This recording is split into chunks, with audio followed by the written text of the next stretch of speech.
Hello friend, मेरे इस channel पे आप सभी का एक बार फिर से स्वागत है। और आज की इस वीडियो में हम 72वीं बीपीएससी, इसके अलावा बीपीएससी जो ट्री 4.0 होने वाला है, वे सभी एग्जाम के लिए इम्पोर्टेंट करेंट अफेयर्स का सेक्शन शुरू कर रहे हैं। तो चलिए शुरू करते हैं। पहला क्वेश्चन है कि 135वां डूरंड कप कौन जीता है। ठीक है, 135वां डूरंड कप का विजेता कौन बना है। तो जो 135वां जो डूरंड कप हुआ है ना, इसका विजेता बना है East Bengal FC. East Bengal FC जो है वो 135वां डूरंड कप जीता है। कुल 17वीं बार जो है ईस्ट बंगाल एफसी जो है इस कप को जीता है। अच्छा, क्वेश्चन बनेगा ना कि डूरंड कप जो 135वां नंबर का हुआ, इसको हारा कौन। तो मोहन बगान इसका उप विजेता बना था। विजेता था ईस्ट बंगाल एफसी और उप विजेता था मोहन बगान। इसके अलावा जो ये फाइनल मैच हुआ था, इसका हुआ था साल्ट लेक स्टेडियम, जो कि कोलकाता में पड़ता है। साल्ट लेक स्टेडियम कोलकाता में पड़ता है, यहीं पे इसका फाइनल मैच का आयोजन हुआ था।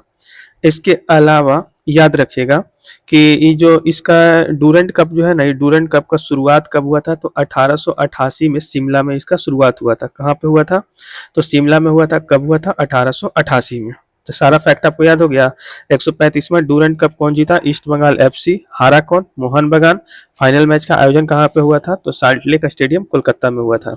इसके अलावा याद रखिएगा कि हाल फिलहाल जो संतोष ट्रॉफी हुआ, उस संतोष ट्रॉफी का विजेता कौन बना। तो सर्विसेज बना केरल को हरा करके। और फीफा वर्ल्ड कप 2026 का विजेता कौन बना। तो स्पेन बना। ये सभी फैक्ट याद रखिएगा। चलिए अगला क्वेश्चन की तरफ चलते हैं।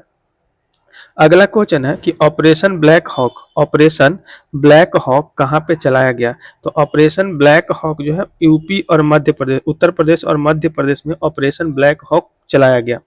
किसके द्वारा चलाया गया।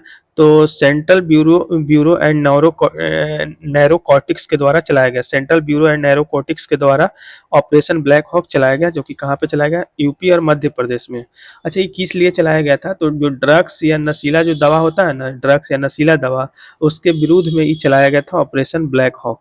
ऑपरेशन ब्लैक हॉक पहले तो पूछेगा कि क्वेश्चन यही बनेगा कि ऑपरेशन ब्लैक हॉक कहाँ पे चलाया गया था। तो उत्तर प्रदेश और मध्य प्रदेश में चलाया गया था। किसके द्वारा चलाया गया था। तो सेंट्रल ब्यूरो एंड नारकोटिक्स को द्वारा चलाया गया था।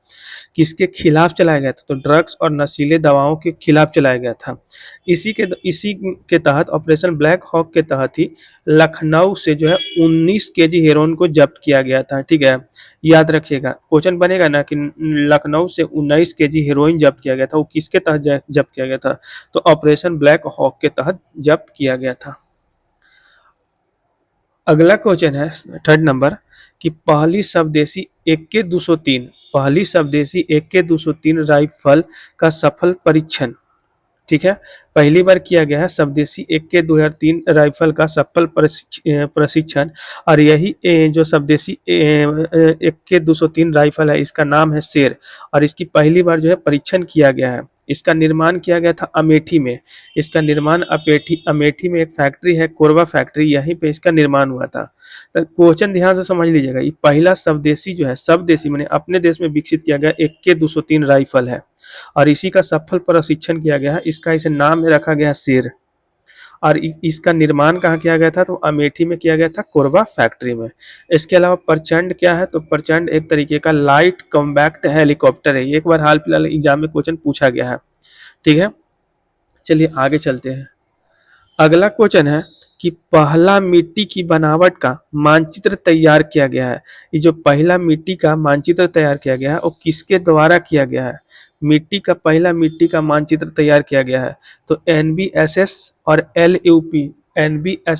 और एलयूपी दोनों के द्वारा मिल करके और ये मिट्टी का बनावट का जो है मानचित्र तैयार किया गया है। अच्छा, ये एनबीएसएस का फुल फॉर्म आपसे एग्जाम में पूछा जा सकता है कि एनबीएसएस का फुल फॉर्म क्या होता है और एलयूपी का फुल फॉर्म क्या होता है। तो देखिए, National Bureau of Soil Survey, National Bureau of Soil Survey NBSS का फुल फॉर्म होता है।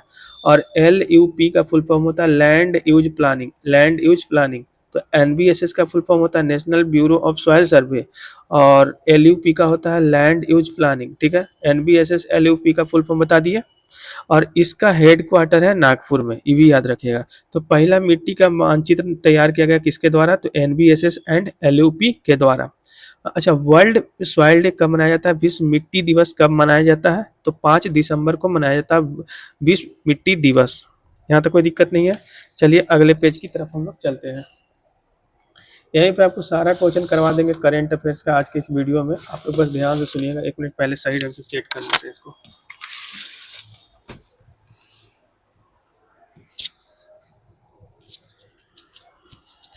अगला क्वेश्चन है कि 18वां ब्रिक्स एकेडमी फोरम 2026 का आयोजन कहाँ पे हुआ है? 18वां ब्रिक्स एकेडमी फोरम 2026 का आयोजन लखनऊ में किया गया। याद रखिएगा, 18वां ब्रिक्स एकेडमी फोरम 2026 का आयोजन कहाँ पे किया गया है? लखनऊ में किया गया। किसके द्वारा किया गया है? तो ऑब्जर्वर रिसर्च फाउंडेशन के द्वारा इसका आयोजन किया गया है। तो याद हो गया, 18वां ब्रिक्स एकेडमी फोरम 2026 का आयोजन कहाँ पे किया गया है? लखनऊ में किया गया। किसके द्वारा किया गया है? तो ऑब्जर्वर रिसर्च फाउंडेशन के द्वारा किया गया है। इसके अलावा याद रखिएगा कि ब्रिक्स यूथ काउंसिल की बैठक पहली बार कहाँ पे हुआ है? ब्रिक्स यूथ का बात हो रहा है, ठीक है। ब्रिक्स यूथ काउंसिल का बैठक पहली बार कहाँ हुआ है? गांधी मैदान में हुआ है, गांधीनगर में हुआ है, ठीक है। गुजरात की राजधानी गांधीनगर में हुआ है। अच्छा, ब्रिक्स युवा मंत्री का बैठक कहाँ पे हुआ है? तो विशाखापट्टनम में हुआ है। अच्छा, विश्व परिवहन मंत्री का बैठक कहाँ पे हुआ है? तो नागपुर में हुआ है। ब्रिक्स परिवहन मंत्री का बैठक कहाँ हुआ है? नागपुर में। अच्छा, श्रम मंत्री का बैठक कहाँ पे हुआ है? हैदराबाद में। ऊर्जा मंत्रालय का बैठक कहाँ पे हुआ है? ब्रिक्स के द्वारा सब बैठक किया गया है। गुरुग्राम में। शिक्षा का भुवनेश्वर में। स्पेस का बेंगलुरु में। आपदा का पुरी में। याद रखिएगा, युवाओं लोग तो युवा कहाँ रहते हैं सबसे ज्यादा? तो विशाखापट्टनम में। तो युवा मंत्री का बैठक विशाखापट्टनम में। परिवहन वाला नागपुर में। श्रम वाला हैदराबाद में।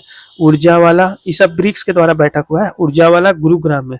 शिक्षा वाला भुवनेश्वर में। स्पेस वाला बेंगलुरु में। और आपदा वाला पुरी में। सब याद रखिएगा।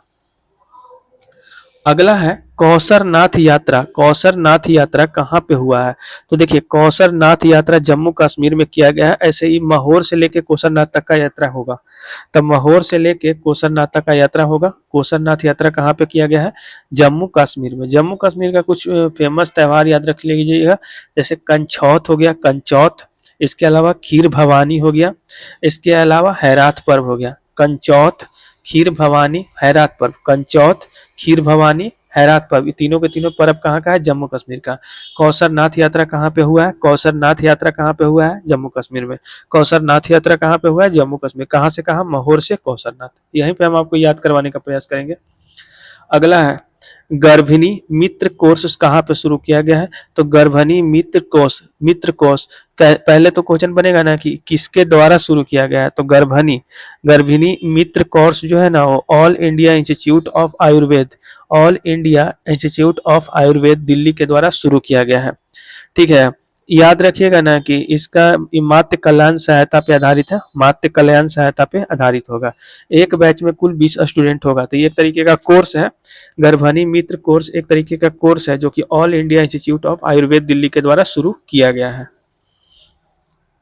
अगला है वर्ल्ड ह्यूमनाइड रोबोट गेम्स कहाँ पे हुआ है? तो वर्ल्ड ह्यूमनाइड रोबोट गेम्स का आयोजन चीन की राजधानी बीजिंग में हुआ है। वर्ल्ड ह्यूमनाइड रोबोट गेम्स का आयोजन कहाँ पे हुआ है? तो चीन की राजधानी बीजिंग में। और ये एक तरीके का रोबोट है, इसलिए देखिए हाईलाइट इसलिए हुआ ना क्योंकि यहाँ पे एक रोबोट है। ये रोबोट जो है ना, उसेन बोल्ट जो 100 मीटर का रिकॉर्ड बनाए थे ना, उस रिकॉर्ड को ही तोड़ दिए।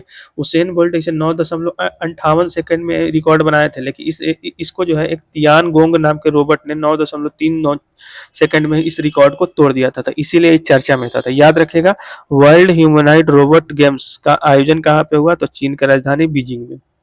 और लास्ट क्वेश्चन है आज का, 21वीं शताब्दी में भारतीय टेस्ट टीम के लिए डेब्यू करने वाली सबसे उम्रदराज खिलाड़ी कौन बन गए हैं? तो सारांश जैन। सारांश जैन जो है ना, 21वीं शताब्दी में सबसे ज्यादा उम्रदराज खिलाड़ियों में जो है डेब्यू करने वाले बन गए हैं सारांश जैन, जो कि कहाँ के हैं? मध्य प्रदेश के हैं।